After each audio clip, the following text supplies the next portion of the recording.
Hello, everyone, and welcome back to CBJ Sports. This is episode 21. Of course, if you're watching on Twitch right now, we post every single week on YouTube on Sundays and Mondays. You can list down your questions in the comments of Twitch if you have any during the podcast, and we will answer.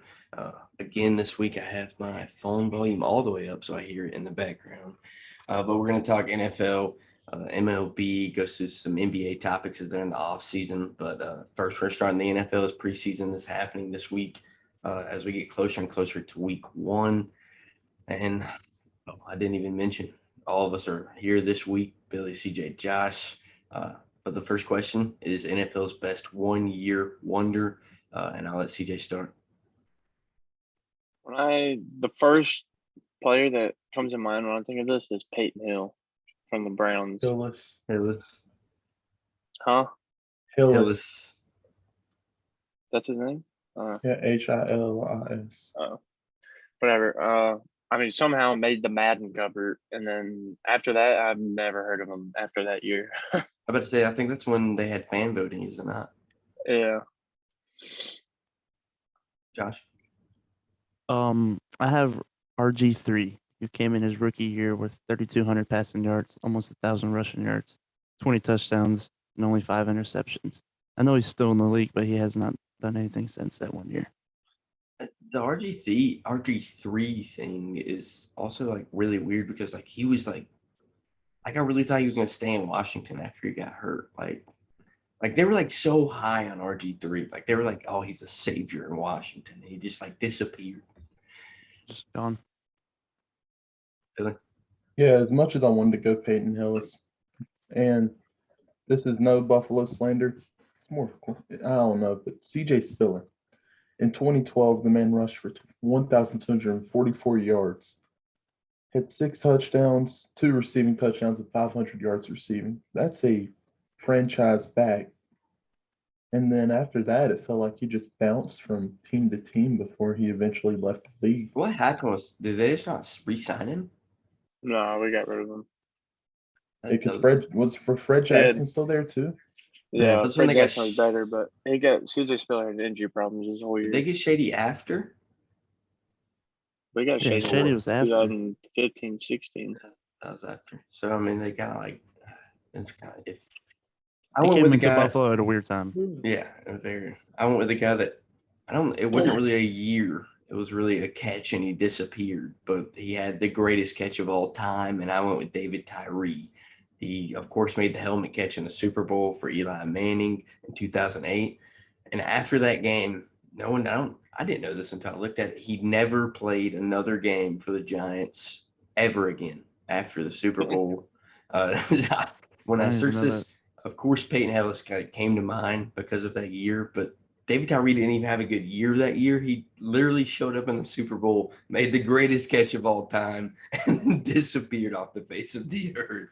I saw Giants fan pages, of course, were hyping him up the next year, and he was injured. But that's crazy to me that he just disappeared after the greatest catch of all time. All right, I'm done. Does anyone have an honorable mention? Ooh, I can throw one up there. I mean, I wanted to go OBJ. Not okay. That's not okay. I looked up the list. I was just looking at the list. OBJ was number 2 on the list. Has anyone ever heard of the name Steve Preston? No. In 2008 for the Cardinals, he had 77 receptions for 1,006 yards and 3 touchdowns. Anybody ever heard of him? No. Period. I wanted to say, I can't think of his name now. His last name's Matthews for the Seahawks, and he like went off in a Super Bowl. Jordan Matthews. I don't know. I feel like Receiver? It was a receiver. Probably Jordan Matthews. But he went off in a Super Bowl and then like never plays the Seahawks again. Also, I saw that on the list. But the second question is the most overrated player right now in the NFL, and that's a very touchy topic because I feel like a lot of teams have like fan bases, like as Bills fans, Panthers fans, and Dolphins fans here, we have certain players we think are overrated. But I want to start it because I think it's a general player that I think a lot of people know is overrated. I went with Tyrann Mathieu. He was a first-team All-Pro, and he only had 6 picks and gave up 535 yards on 67 targets, which was less targets than he had the year before with more yards. QB's had a 62% completion percentage against him with 8 yards per target. And I just don't think he's worth the money, nor a top 3 strong safety in the league. I really wanted to go Aaron Rodgers because I always feel that Aaron Rodgers is overrated. But I went with my general selection of who doesn't play up to the money, and I think it's Tyrann Mathieu. Somebody else go real quick. I'm trying to look at something. I just want to prep. You got it. You want me to go, Josh, or you got it? I mean, I'll get mine out real quick. But I think it's because based off what you said, someone not playing worth their money. And I think is the number one player for that right now is Jamal Adams, who just got paid a couple weeks ago. Jamal Adams does not deserve that contract based off what is, especially last year, as a safety. Unless they put linebacker next to his name, he does not deserve that. I was about to say that was his whole argument is that he played linebacker most of the year, so that's why he deserved that money. Which I don't think he did either. No. Well, good. Staying with the Seahawks. And it's no disrespect to him. Oh, Yep, CJ knows. But if I hear one more DK Metcalf is the next Megatron, I'm going to lose my mind. He's a good receiver. He really is. But he is not sitting. All he does, he's not a route runner. It's, hey, he's down there somewhere, throws it up, catches it. Whoop-de-doo.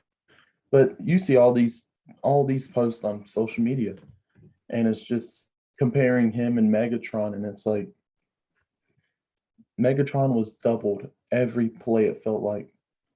You talking about the comparisons like DK's through the first 27 games? Yeah, I've seen so They much were stuff. comparing the And Megatron. It's like Megatron's in first 27 games is like Detroit's like worst 27 games ever. I think in this is the franchise. first time, before CJ goes and maybe ruins it, but I think this is the first time we've had all 3 different answers, and I agree with every one of them. That's the first time. Let's see if CJ ruins it out. no, I got one, but I'll scroll through. And it says it's one. It's like one for every team. It says Dallas Cowboys linebackers. But I'm going with Dante Fowler Jr. for the Atlanta Falcons. He had like one good year, and when he got drafted in Jacksonville, and they made that playoff run, and then like after that, like he went to I think the Rams or something, and Yeah. he's got too much hype around him. I don't think he's like top 20 in edge rushers in the league, but I don't know. There's just too much hype around him. He don't put up enough stats. I don't think CJ actually ruined it. I kind of agree with that also. So the first time for everything, all 4 different answers. Blake actually agrees with it. I like it. Talking about edge rushers, best edge duos in the NFL. And I think I want to start it because there's a lot. And I've been really high on this team. So I think a lot of people are going to expect me to say that they're going to win the Super Bowl here pretty soon. But I'm going to stay in Cleveland. I think they have the best edge rushing duo in football, and they signed the other side. But Myles Garrett, to me, is the best defensive end, true defensive end in the NFL. And on the other side, they tried and they signed Jadeveon Clowney, who, yes, has dealt with injury problems, but he was a very strong edge rusher in Tennessee. He helped that defense. I think this is what Cleveland needed, so people aren't doubling Myles Garrett the entire game. I think that's going to be the best edge duo. I just don't think it's going to be close at the end of the year. I'm going back to last year, going into this year too, and I got Shaq Barrett and Jason Pierre-Paul. I think last year they're the best. I mean, they're both double-digit sack guys. JPP still is, and he's old, but I don't know. I think Shaq Barrett gets overlooked too. He makes Pro Bowl. He had 16 or 20 sacks a couple years back, but they're the key and foundation of that defensive line. yeah, no, there's 2 teams I thought were up the top of the AFC North, that being the Browns and the Steelers. But I'm going to stick with the Browns, and because I think Myles Garrett and Jadeveon Clowney is just really, that's just too. If you keep Jadeveon, not trying to play the outside linebacker position, just let him put a hand down and go. I think him and Myles Garrett could be unstoppable together.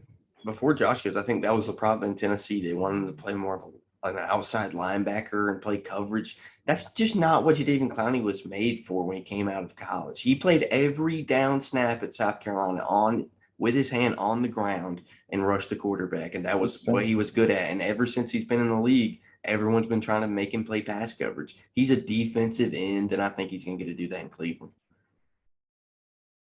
I have I know Blake got to experience it last night in franchise. We did a little franchise in Madden. But I have Montez Sweat and Chase Young, who are both still very young in that Washington defense. Yeah, that was I think my close two. If I had a two, I think it was going to be Washington.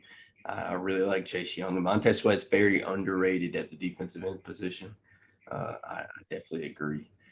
Preseason, as we've been talking, the biggest surprise after week 2, and I've made this very clear to CJ, Billy, and Josh, and a lot of the viewers over the weeks, is I take no stock in preseason. I don't think it matters that much. But something that shocked me this week especially is how bad Patrick Mahomes looked in week 2. He didn't make throws that we usually see him make. He had a 43 QBR. He did go 10 for 18, but he only had 78 yards. And the pick he threw was kind of just like he literally just threw it right to Isaiah Simmons. It was so bad, like on the sideline. It was a good play. It was either Isaiah Simmons or Budda Baker. One of them works the single digit numbers. But Patrick Mahomes didn't look like Patrick Mahomes. And I think it really put me in shock. Yeah, I seen I seen one of those plays where it looked like a Super Bowl. He was running for his life. Yeah, he's just running around the field. I'm pretty sure that's why he threw the pick. I'm pretty sure it was that play. But I gotta go Zach Wilson, dude. I was watching the highlights from the Packers game the other night, and I don't know what, dude. I mean, he's got a cannon on him. There's just some throws that are just insane. But just hit up the seam, or if it's a post route, I mean, it's on the money every single time. But I'm going with Zach Wilson. He looked really good. All right, time for me to name somebody nobody's ever heard of. That's what we love about the preseason, though. We can do that. All right, so going with a little Miami bias here, just because I got to watch the game last night. There's a man's name that I cannot even pronounce. Sam Eguavoen. He played the first 3 quarters last night, maybe played the fourth, but he finished the day with 11 tackles, 4 sacks, and a safety. I don't care what you're playing against. When you're fighting for a roster spot and you come into a game with 11 tackles, 4 sacks, and a safety, making that roster and probably getting some playing time throughout the year. I went a little biasy too with Buffalo, just watching the Buffalo preseason games, and I went Marquez Stevenson, who they drafted in like the 6th or 7th round, I think, this year. And first game, he went 4 for 4, caught every pass that was thrown at him. And then last game, I kind of turned it off, not gonna lie. I don't think he got into super late in the receiver spot, but he was returning the ball, and he returned a 79-yard punt return in game 2. I think Marquez Stevenson's really been impressing a lot of Bills fans. Yeah, I mean, we can't move on from preseason week 2 without talking about the former MVP and Mitchell Trubisky putting up, 43? I know he didn't play all the game, but I think he had like 212 or 220. Put up 28. Yeah, he had like 220 passing yards on 2 touchdowns, I think. Mitchell looked really good at the backup QB spot. I wanted to mention Bryce Perkins had 201 yesterday for the Rams in their win. He looked good out of Virginia. A lot of good quarterback play yesterday. Like, I don't think the Rams won. Or they didn't? I thought they I'm won pretty sure the 23 Raiders to 17. No, it was a close game. It ended. Yeah, they lost because they went for a 2-point conversion at the very end. I'm pretty sure they lost. I watched the Panthers game. Alex Huntley looked good as a backup for the Ravens. I think he played all game.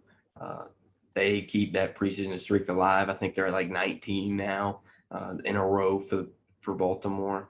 But staying in NFL teams that played good. I mean, the Patriots played really good as they won 35-0, I'm pretty sure. But talking about the older Patriots, this is a very controversial topic, and it always has been. I think it always will be. Who had who was more important in the success of the Patriots during their big run, Belichick or Brady? Uh, for me, I think I have to go Brady. He's the greatest quarterback I've ever seen play football. Every single week with a very under average wide receiving core, he made them look like Hall of Famers. Like Julian Edelman has a Hall of Fame career on table because of his quarterback being Tom Brady. Uh, yes, the defenses were great, but it seemed like every single week, especially playoff time, Tom Brady was having to be such a important guy late. Uh, so I don't think Belichick has any control in that. When it comes down to winning football games late, it comes down to how good Tom Brady is. And Tom Brady was always up for the challenge and always won him the big games to get him those rings. So I got to go Brady. Yeah, I think you like kind of have to honestly, like, because like Bill Belichick ain't calling the plays or nothing. That's Chad Michaels has been with him his whole career, and that's one of the best offensive coordinators I've ever seen. Him and Brady just working together. But like you said, he just got too many big moments under the lights in his career that like you gotta go with Tom Brady. He's doing everything. Yeah, I guess Belichick's going to get his year this year with the team kind of reloaded and ready to go to see if he can at least somewhat prove that it was because some of it was Belichick, but I don't think Belichick survives without Brady, but Brady can't survive without Belichick. And I think that's what it comes down to. Brady leaves at 44, 43 years of age, goes to Tampa, wins the Super Bowl for a team that's been a 500 team for the past 7 years, it feels like. So, I mean, it's got to be more Brady than Belichick without a doubt. But I still think there was some Belichick in there. I agree. Guess I'll be the wrong one. But I think I don't.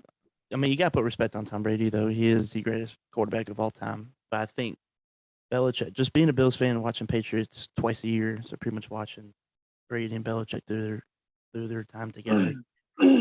Belichick, when it comes to playing Patriots, you can score 14 on them in the first half. You come out second half, you ain't gonna score on them again, or it's hard, very very hard to because of Belichick. Belichick knows how to coach. Tom Brady, all he has to do is just keep putting up a little bit more points on the board. Not down in Brady at all. It's not what I'm doing.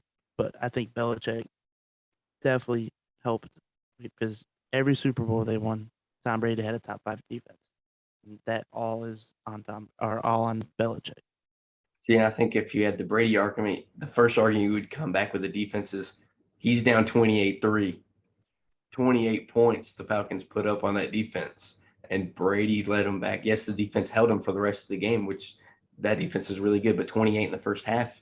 I mean, Matt Ryan was doing his stuff against that defense in that Super Bowl, and Brady had to come back and win that game. I think Bill Belichick's one of the greatest adjusters ever. I think he's one of the greatest coaches ever. I think Billy put it the best, though. I think Belichick can't do it without Brady. I don't think this team's gonna win a Super Bowl. But Brady without Belichick just took a team that couldn't win third in the division in the South and won a Super Bowl in year one. So I think that proves a lot to me, at least. So I have to stay on the Brady side, but I agree. The Belichick definitely had a role in there. Uh, Moving on to the NBA, staying back in time. Would Larry Bird be the greatest shooter ever? I reworded it, Josh put it in a different way. I said, would Larry Bird be the greatest shooter ever? He played in this era like Steph. Uh, Josh, how did you word it? I think you worded it a little different. Yeah, He was basically able what to I was like saying is like Larry Bird back in the day, would get benched if he shot a 40-foot 3-point shot. He'd get benched right away. Steph Curry and Trae Young, they're all allowed to take them shots nonstop, and they're not going to get hollered at for it. Larry Bird was not allowed to do that. So would Larry Bird be the greatest shooter of all time if he was allowed to just come down the court and just pull up from 35, 40 feet all the time? And my first reaction, I really wanted to be like, oh my God, yes, like Larry Bird's like the greatest shooter ever. And I really thought about it, and my answer is no, but he would be up there in the top 3. He would be right there with Allen and Clay at 2-3 for me, if he got to shoot as much, because I don't think anyone's ever going to shoot like Steph Curry ever again. Trae Young, there's going to be guys that try to match him and remake his game. Steph Curry's the first ever. No one's ever going to shoot like that. We're never going to see a guy be able to make that many shots consistently in big moments like Steph Curry.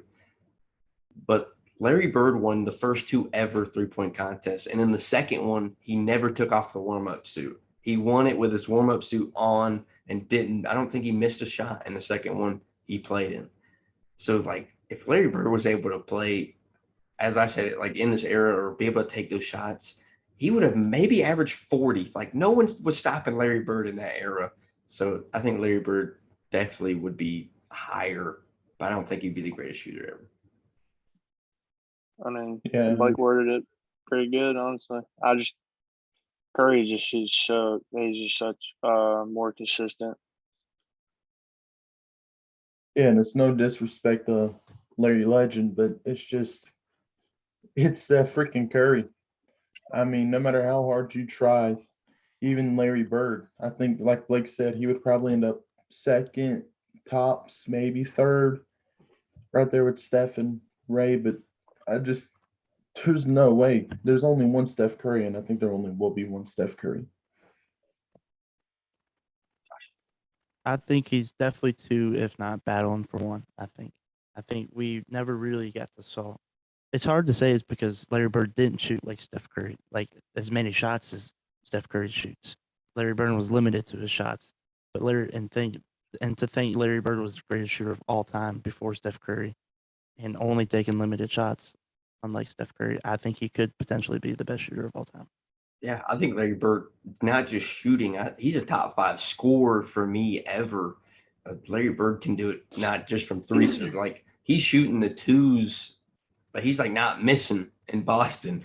I mean, I heard this from one of my friends when I was a little bit younger, or maybe as an older person to me when I was younger. But Larry Bird played in an offense that wasn't made for 3s either, as there's an hat flying past my camera screen.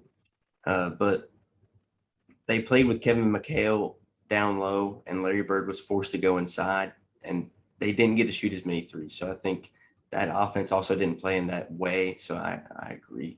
Larry Bird just didn't really get a chance to do that. But moving on to something I think is about to be very controversial. I think it's going to maybe start an argument if someone says the wrong name. But most athletic point guard ever, and I'll let CJ start. Oh, I agree with Blake on this one. It's Russell Westbrook. I think my other one was oh my When god. when I worded this question, when I created this question, it was more of just a like when they were in their prime, who was the most athletic? Kyle took this. I'm gonna go still Russell Westbrook. Young Westbrook did that was another level of athletic. Good.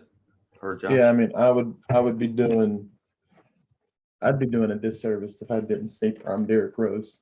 I mean, I got to. Oh, that was my second one. It was D Rose. I love Russell Westbrook for the most part.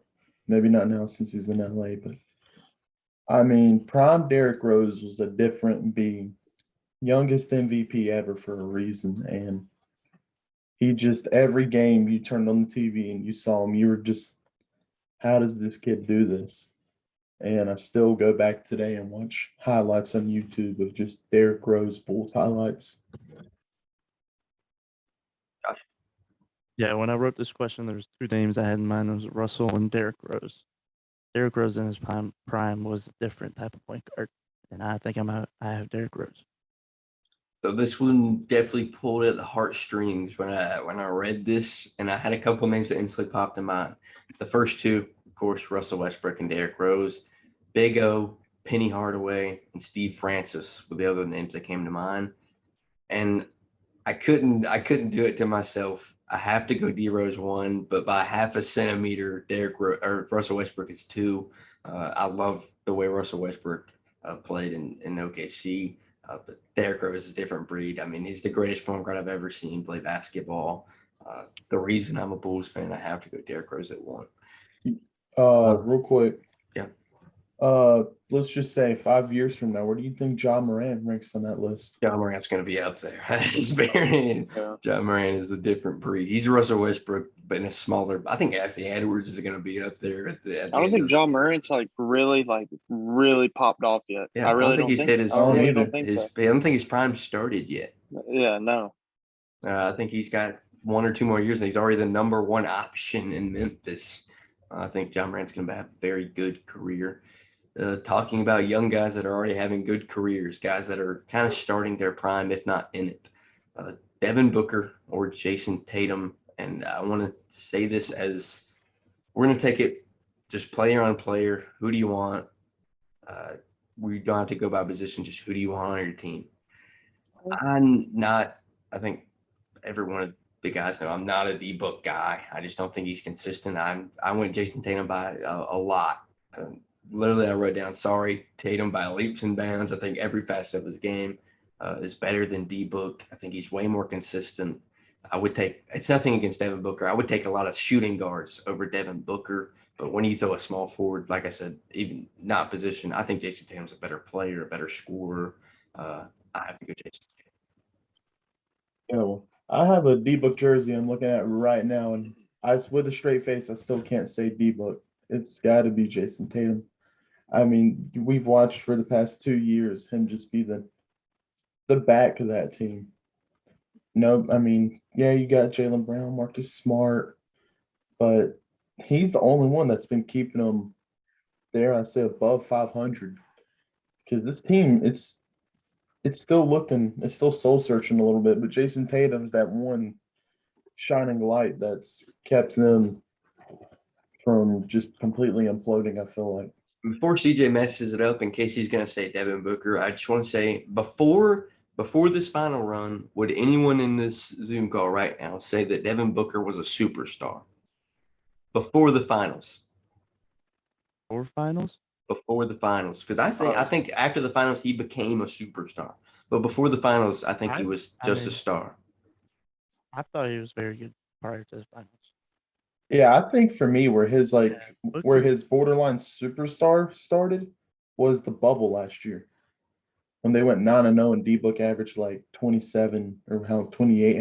I don't think it was. D-Book had a superstar season because people aren't saying Zach LaVine had a superstar season, but that finals run where he's putting up 40 and 9, I think that's when I think it realized. started during the Lakers series. I don't think anybody in their first playoff experience averages 30 and like 5 and 5. I agree. I was just looking at stats, and you said you went Tatum based off consistency. I was just looking at the field goal percentages. Basing it off just the last 2 years, that's been Tatum's best 2 years is the last 2 years. They both averaged literally almost the exact same amount of points. And then when it comes to field goal percentage, D-Book shot 48% last year, and Tatum shot 45%. So technically, like D-Book's still higher in consistency, I guess you could say. I think I would definitely go D-Book though, my opinion. I think I'm taking D-Book. I'm going with D-Book. I think it's tough because I really do like Jason Tatum. I've always loved Jason Tatum, but I think obviously Booker's the better shooter, but I just think he's more. I just want one more shot at changing either Josh or CJ's mind. You can try to change mine with the argument back. Whenever I look at the Suns team and I see Devin Booker, he has DeAndre Ayton, Chris Paul. I love them both, but they play way different because Tatum is more of a he's not a power forward, but he's a really big small forward. But the point I was getting to is Devin Booker's not doing it all in Phoenix. Like Chris Paul's putting up 25 sometimes from that playoff run. DeAndre Ayton's putting up 20 and 20. Like sometimes for the Celtics, like the reason they're so low in the playoffs, Jason Tatum's kind of doing it by himself. Jaylen Brown had a really good year until he got hurt. But in Boston right now, it's Jason Tatum has to carry a lot of that workload. And I think he's done that. I mean, he took that team to the Eastern Conference Finals against Bron 2 years ago. I mean, I know it's recency bias with D-Book. He looked really good this year. It's just this year was his best year shooting the basketball. Yes, he stepped up field goal percentage wise, but there's just games I can point out where, like, in that finals run, I remember Josh saying it. Devin Booker looked like Trey Young some moments in that finals. There were some games that Devin Booker definitely didn't look. He didn't wow, but then there was Yeah. he also dropped multiple 40-point games this. Yeah, I guess it's a pick It's your very poison kind of close. thing. Yeah, I think it's like very close. you can go either way. Like they're both right there in field goal percentage in the last 2 years. Like Tatum's was 45% in the last 2 years. D-Book's was 48% in the last 2 years. Please tell me you do not hear Max barking in the background. We do. You do? Hey, what up, Max? Max. I love them both, but I think just the Devin Booker's first playoff experience, I think I'm going with D-Book. It's really close to me. I agree. I think it's really close. Moving on to college. This is a really fun one. I took a lot of time on this one. Best all-around sports college in the nation. I took a lot of time, but I came up with a very generic answer. It's just kind of funny. I'll let CJ go and we'll wrap back around the table. I have Florida. That's who I have. You got football for somewhat always good in baseball. Was one of my favorite teams to watch college. If I did watch college baseball, it was Florida.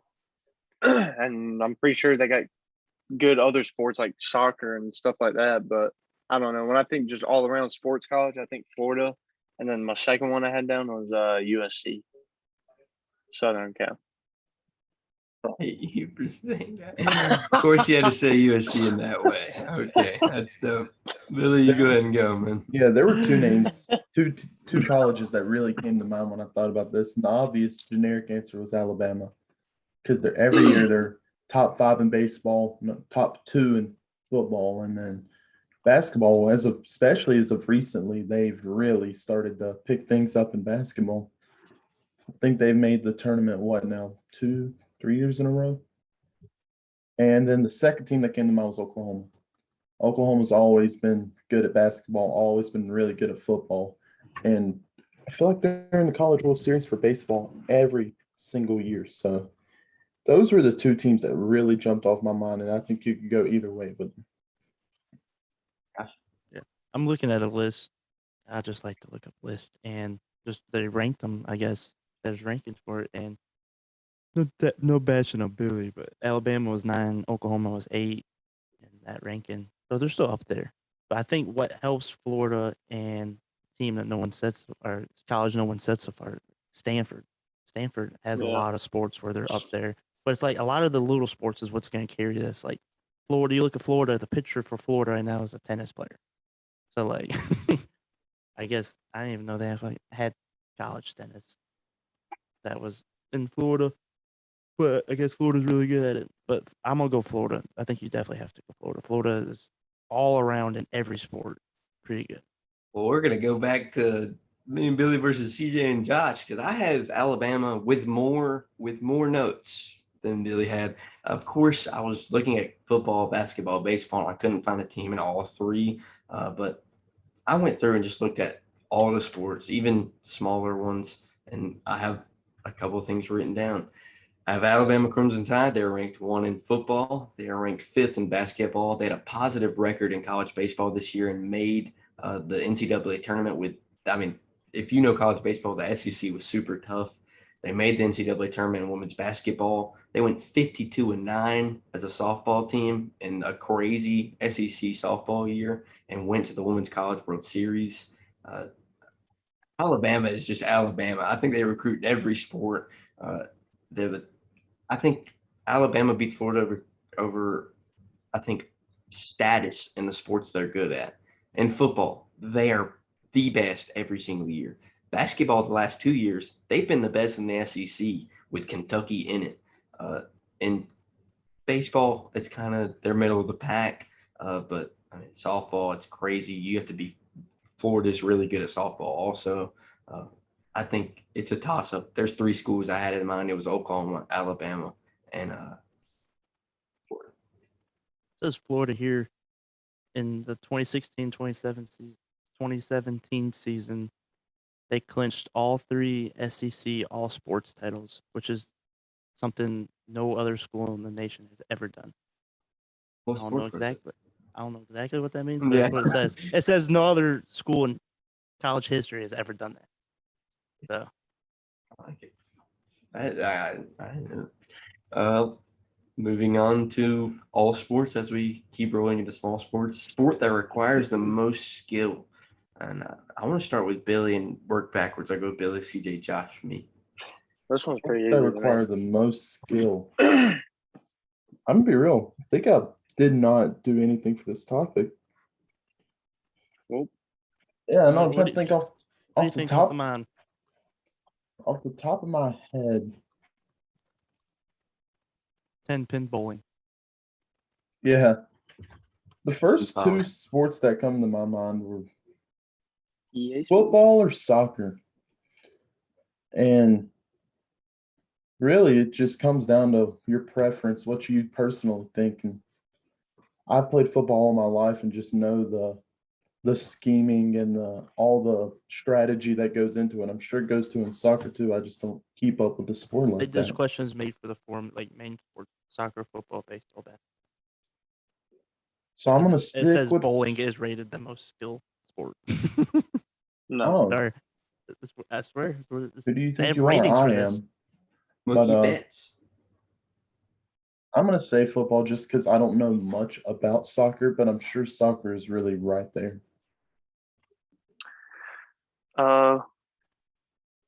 To me, this is pretty easy. I don't think basketball is anywhere up there. I really don't. I mean, if anybody has hand-eye coordination, you can be somewhat good at basketball. But I want somebody to go out on a field, a real game, and play defensive back in a football game and tell me if you're going to stop that dude or not. That is the hardest position that play in football is defensive back. And there's just, you got to be so smart to play the game if you want to go play at a high level. And I think that's why I'm going to take football on this one. And going back to what CJ said real quick, just something I want to throw out there, where he said, like, I would love, because on social media, you see a lot of people go, baseball isn't a sport. This with baseball. Baseball's easy.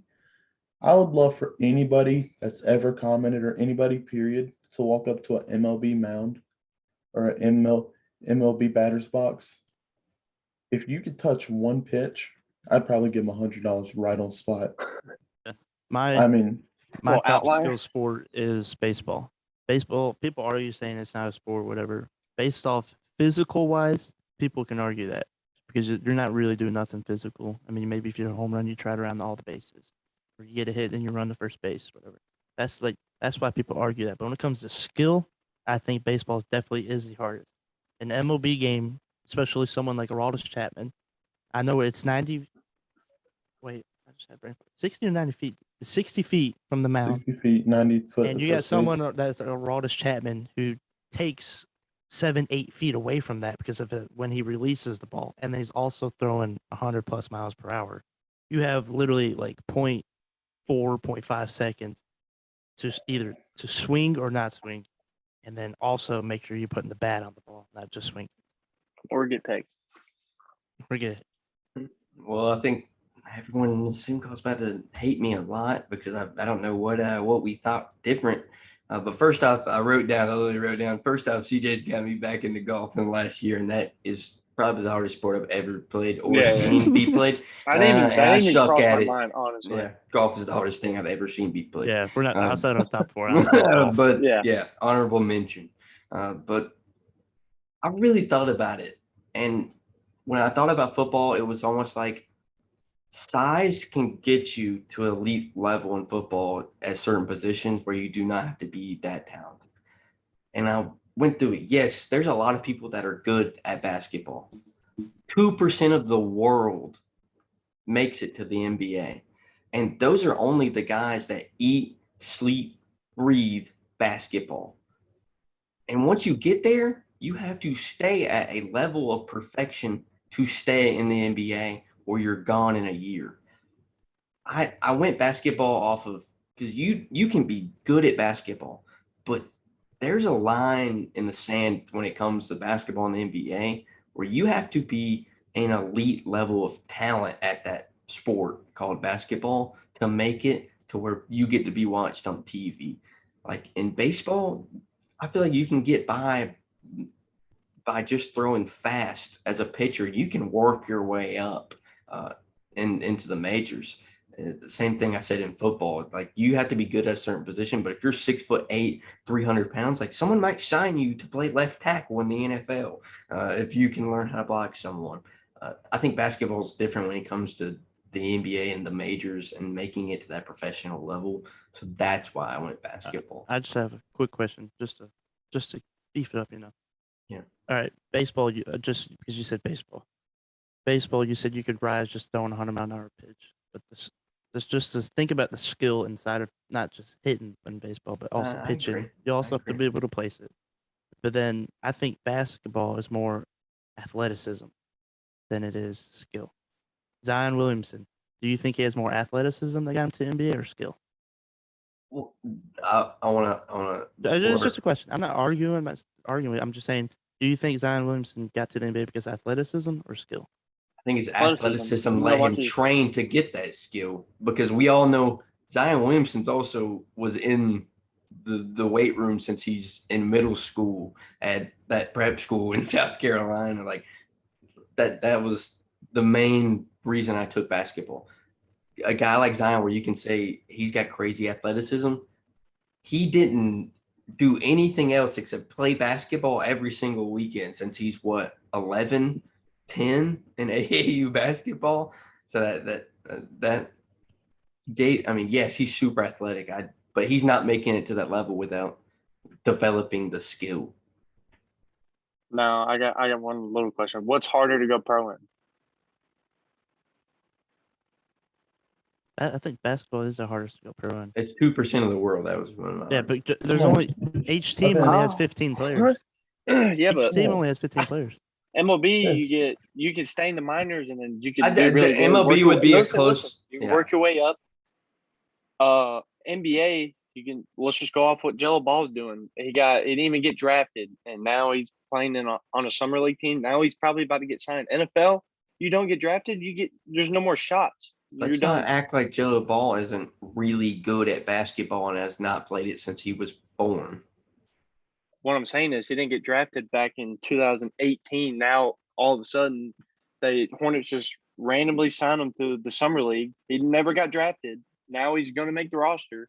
NFL, you don't get drafted, you're done. There's no more shots for you. You gotta hope while you're in college, on the other half of the country, some D tackle's not going off. Two To ruin things. your- First off, Jello Ball is not on the roster yet, and we do not know if he's going to get signed by the Hornets. So He will that get could be very wrong. Two, every year there's a story in the NFL where this random guy puts up a sign and the team gives him a tryout, and he has a chance to get on the NFL roster James and Robinson. play.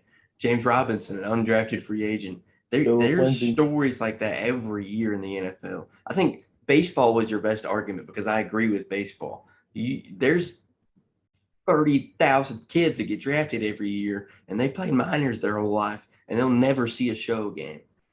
But also, injuries happen if you I do work think your way up to Double A.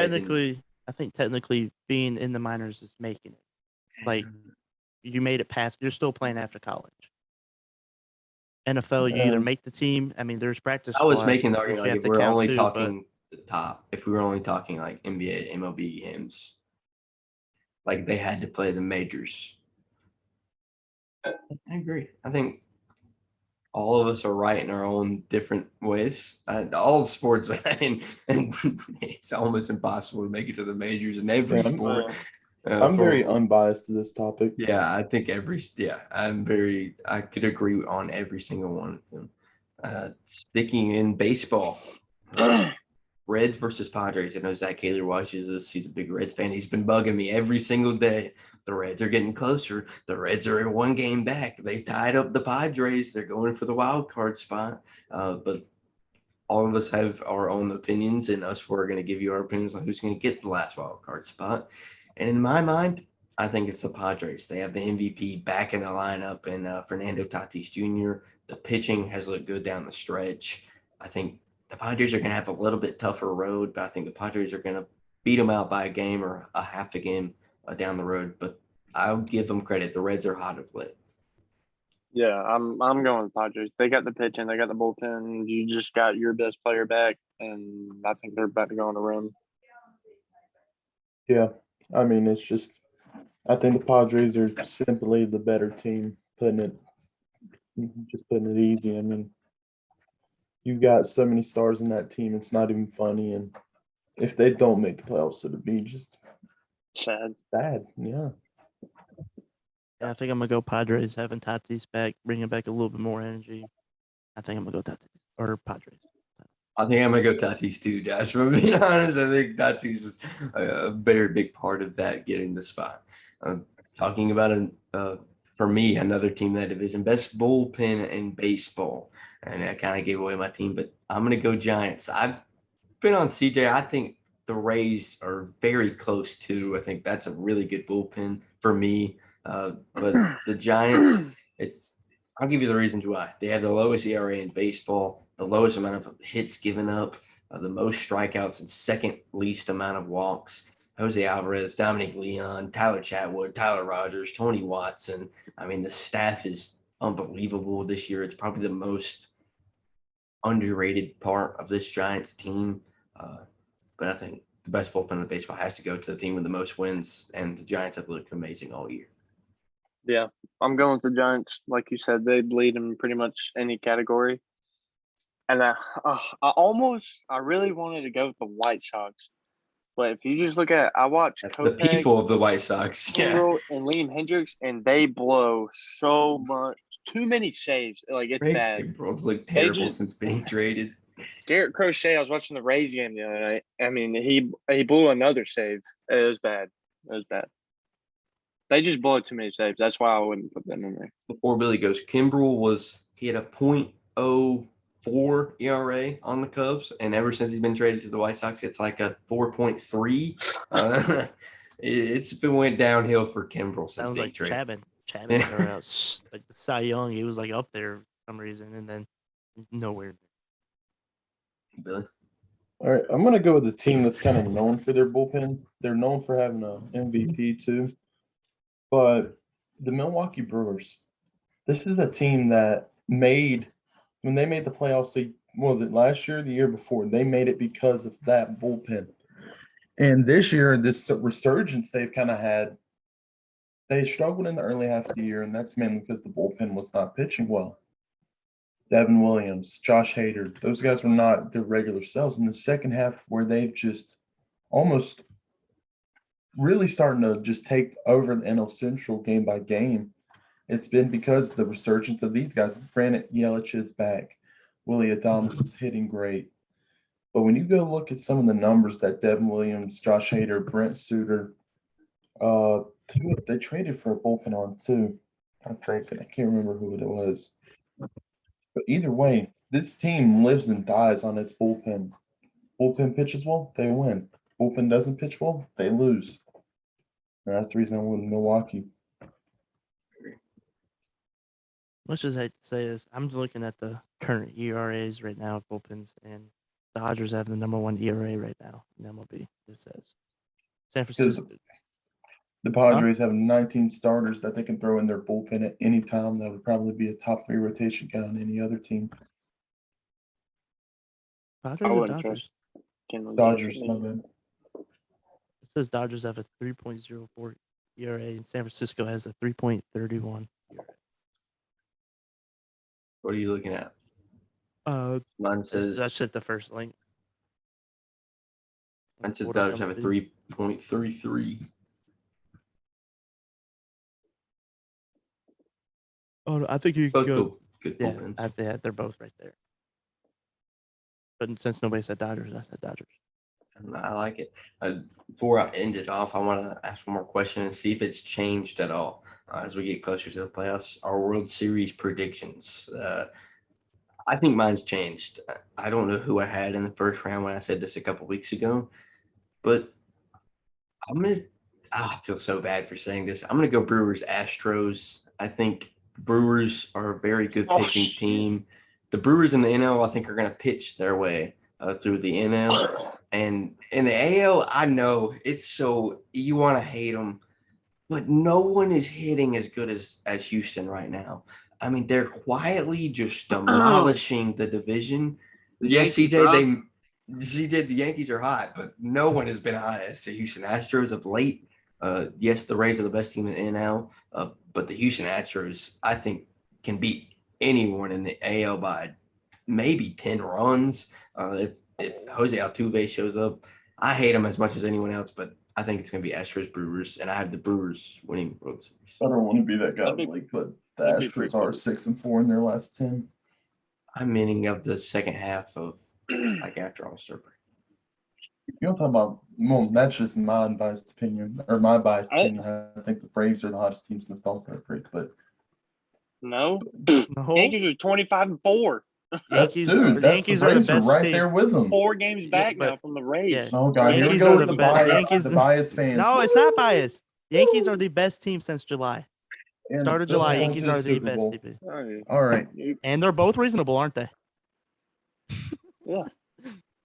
I don't stand on the Bills statement, but I'm going to stand on their Yankees are the hottest team. Yeah, you can't argue that. Yankees I'm are gonna the stand hottest on that team. side. No, We're walking down the line. I'm they going to stand are. on the right side. so teams are 9-1. Billy, stop Anyways. mumbling and answer the question. Anyways, gonna keep it the same as of right now. And that was the A's and Padres, but that could very well soon change.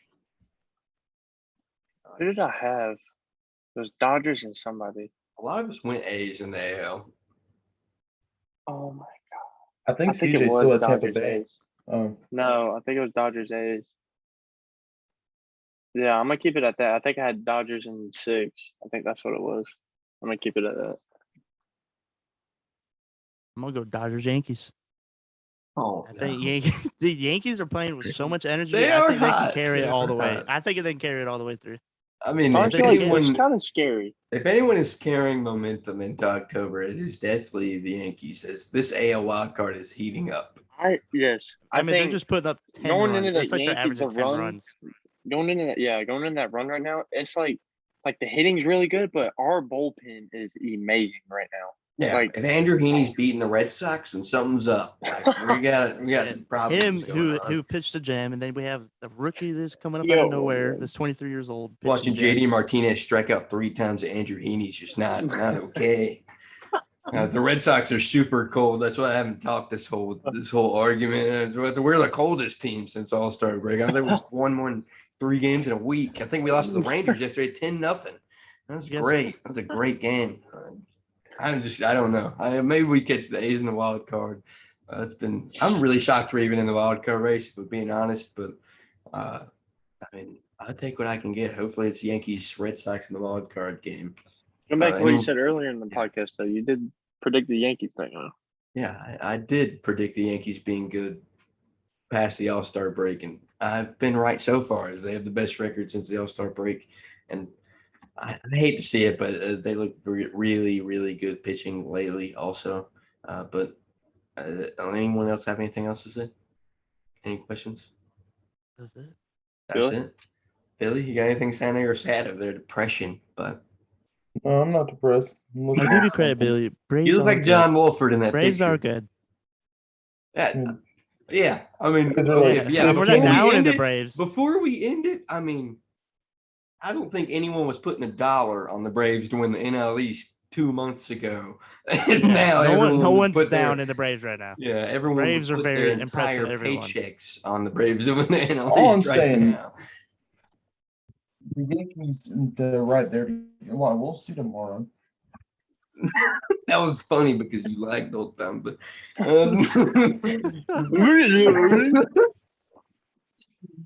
we love every single one of you guys that tune in every single week. Of course, you can watch us on YouTube every single week. Hope you had fun today, guys. Have a good week. See you next time. CBJ Sports. Deuces.